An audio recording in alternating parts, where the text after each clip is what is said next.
ఈరోజు అంబేద్కర్ గారి జయంతిని పురస్కరించుకొని నగర కాంగ్రెస్ పార్టీ ఆధ్వర్యంలో అంబేద్కర్ గారికి ఘన నివాళి అర్పించడం జరిగింది. ఈ కార్యక్రమంలో సేవాదళ్ కావచ్చు, అదేవిధంగా నెల్లూరు నగర కాంగ్రెస్ పార్టీ కమిటీ వాళ్ళందరూ కూడా పాల్గొనడం జరిగింది. ఈరోజు దేశంలో రాజ్యాంగం మీద దాడి జరుగుతుంది. స్వయాన పార్లమెంట్ లోనే హోంమంత్రి అమిత్ షా గారు అంబేద్కర్ గారి పదం ఉచ్చరిస్తే కూడా ఒప్పుకునే పరిస్థితి లేదు. ఈరోజు ఆర్ఎస్ఎస్ భావజాలను తీసుకొచ్చి దేశం మీద రుద్దడం, అదేవిధంగా రాజ్యాంగం మనకు కల్పించినటువంటి ప్రాథమిక హక్కులన్నీ కూడా ఏ విధంగా కాలు రాస్తున్నారో స్వయంగా చూస్తున్నాం. ఈరోజు ముస్లిం సోదరులకు సంబంధించినటువంటి వక్ఫ్ బిల్ విషయంలో ఈరోజు ముస్లిం సోదరులందరూ కూడా రోడ్డు మీదకి వచ్చి నిరసన తెలియజేస్తున్నా కూడా కనీసం వాళ్ళ హక్కుని కాపాడాలి, మైనార్టీల యొక్క స్వేచ్ఛని హక్కుని మనం హరించకూడదు అనేటటువంటి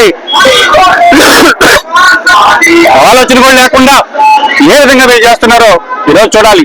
ఈరోజు అంబేద్కర్ గారి ఆశయాలు కావచ్చు, గాంధీజీ సిద్ధాంతం కావచ్చు, వీటిని ముందుకు తీసుకెళ్లేటటువంటి పార్టీ కాంగ్రెస్ పార్టీ. ఈరోజు ఆంధ్ర రాష్ట్రంలో ఏ విధంగా వాళ్ళు వక్ఫ్ బిల్లుకి మద్దతు ఇచ్చారు, కూటమి ప్రభుత్వం సమాధానం చెప్పాలి. ఈరోజు ముస్లిం సోదరులు కావచ్చు, క్రిస్టియన్ సోదరులు కావచ్చు, అందరి యొక్క హక్కుల్ని ఈరోజు సమానంగా చూసేటటువంటి పార్టీ కాంగ్రెస్ పార్టీ. ప్రాథమిక హక్కులన్నీ కూడా ఈ దేశంలో ఏ విధంగా కాలు రాస్తున్నారు. మనకు వాక్ స్వేచ్ఛ లేదు. మీడియా అంతా కూడా ఈరోజు వాళ్ళ గుప్పెట్లో పెట్టుకొని కాంగ్రెస్ పార్టీ సిద్ధాంతాలను, విధానాలను ముందుకు లేకుండా అడ్డుకుంటుంది. కాబట్టి ఈ దేశం మళ్ళీ బాగుపడాలంటే తిరిగి కాంగ్రెస్ పార్టీ అధికారంలోకి రావాలి. ప్రధానమంత్రిగా రాహుల్ గాంధీ గారు, అదేవిధంగా రాష్ట్రంలో రాజశేఖర రెడ్డి గారి ఆశయాల్ని సాధించడం కోసం నడుం కట్టుకున్నటువంటి, కంకణం కట్టుకున్నటువంటి ఆయన ముద్దుబిడ్డ షర్మిలమ్మ గారు ఈ రాష్ట్రానికి ముఖ్యమంత్రి అవ్వాలి.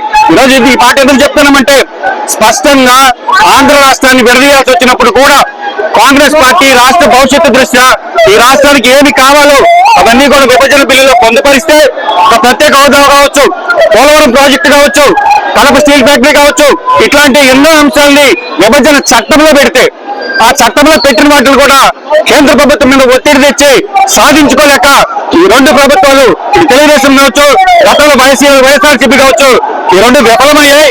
తిరిగి రాష్ట్రం బాగుపడాలంటే కాంగ్రెస్ పార్టీతో సాధ్యమని ఈరోజు ప్రజలందరూ కూడా విశ్వసిస్తున్నారు.